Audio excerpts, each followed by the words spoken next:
Hi everybody, welcome back to EngLang Pro's YouTube channel. My name is Tori and today we're going to continue on with our language acquisition theories as part of our Year 11 series. So we're going to move on from universal grammar, which we've already covered, and we're going to look today at usage-based theory.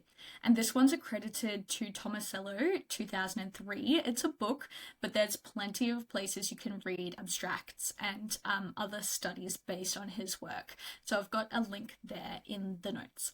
So, in general, an overview or definition, if you like, of usage-based theory is that language acquisition, rather than being innate and biological, comes from general cognition that children learn and interactions with their caregivers. So it's more to do with the environment and the nurture as opposed to their nature. So there are some cognitive processes that these children learn that contributes to language learning that you'll need to be aware of as part of your knowledge on usage-based theory.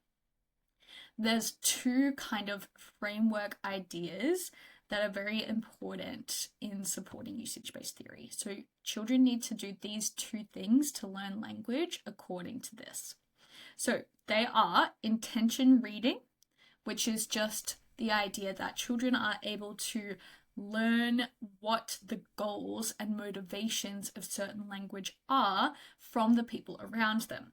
So, for example, if a mum is talking on the phone and they say hello, yep, to kind of show that they're listening to the person on the other end, even though the baby won't know that the mother can even hear anything, they'll still pick up a toy phone and they'll still say hello with that rising intonation at the end because that's what they've learned, and they know not to do that just in general, not to say that randomly. It needs to be into the toy phone because they've learnt the goals and the motivations and the intentions of their mum or whoever was demonstrating that behavior and that language to them, was that the goal was to speak into the phone and say hello. So it's kind of like understanding, the children get to learn what context is appropriate for what language based on intention reading. So that's the first kind of core frame that needs to be applied in order for children to learn based on usage theory. The second one is pattern finding. So according to pattern finding, children can make grammatical links based on what they hear. So, for example, children hear a lot of noun, verb, noun, order sentence fragments. So, for example, mummy wants coffee. What we know to be subject, verb, object, they know to be noun, verb, noun. And so they'll apply this grammatical pattern that they've learned to other nouns and verbs that they can substitute into that pattern. So, for example, Talia eat apple or doggy play ball. They haven't been told the way to communicate in English is a subject, verb, object, order. They've just been able to pick that up themselves because they have the cognitive processes of pattern finding. There are some other cognitive processes that contribute to pattern finding that I want to go through now. So, chunking. Some of you guys might know of this from primary school when you're actually specifically told to kind of cover up other words in a sentence to be able to try and sound out or chunk letters and words together. Similar to that idea, chunking is the formation of words, of multiple, maybe 2 or 3 words together that you hear a lot. So for example, give me that. If they hear give me that a lot, they'll learn that formation of those 2 words together through that repetition, through that practice. So they won't actually learn until later that it's actually 2 words, give me that.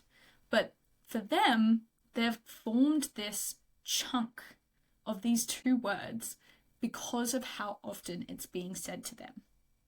So drives me crazy, for example. If the mum is saying drives me crazy a lot, the child is going to say drives me crazy quicker, for example, earlier in their life than they would use the word drive or crazy individually. And chunking is the reason for that, because they've heard it together so often. It becomes basically one unit that they need to remember. So again, another kind of tie into Year 12 Psych here with learning and memory, but if you can chunk pieces of information together, it's easier to remember them than just individual pieces.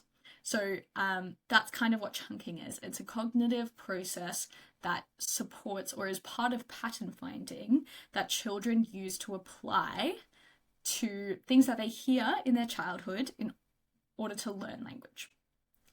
The next one is categorization. So there's a few different ways categorization can occur. The child might have semantic categorization. So semantics, if you don't know yet, semantics is the relationship between a meaning of a word and the actual word itself. So if they hear things like, look, there's a dog, or the cat's in the tree, and they can see the dog and the cat, they'll learn to categorize dog and cat together as either pets or animals. And then that kind of, the semantics of dog and cat are the meaning. So if they're able to categorize cats and dogs together with the same meaning of animal or pet, that will be semantic categorization. A different form of categorization is linguistic characterization, which is much more interesting. It's the idea that hearing words used in a certain way will lead children to learning what those words are kind of categorized are based on the linguistics or the way they're used in language, not because they see the dog and can say, oh, there's a dog. So, for example, if the mum says, eat your banana, or let's eat this, or let's eat that, or let's eat blah, blah, blah, blah, the child will learn to categorize any word that comes after eat, or, eat is applied to, as food. So rather than them like seeing every banana, seeing the ice cream, seeing this, that, and everything, and then being able to connect them as food, it's connected as food based on hearing the word eat. Which makes sense, right? Because you and I, if we were overseas, or even just if we were in Melbourne and we were hearing someone say, let's go eat something, and you didn't know what that word was, you would also be applying categorization because you'd be able to work out that that's a food. Even though you've never heard of this food before, because they said, let's go eat, you know what it is, or you can infer that it's a food. So children have this cognitive process as well. Categorization. Okay, so the third one I want to talk to you guys about is analogy. So when we talk about analogy, just in general, we mean that we're comparing something to something else because of a third element that is similar between them.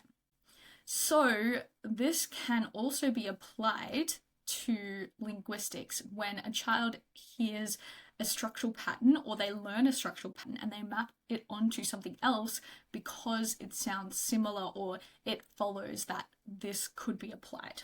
So, for example, if they hear jumped to mean the past tense of jump, and we know that jump and walk are both verbs, then they can apply that same pattern of adding an ed to make a past tense and make it walked.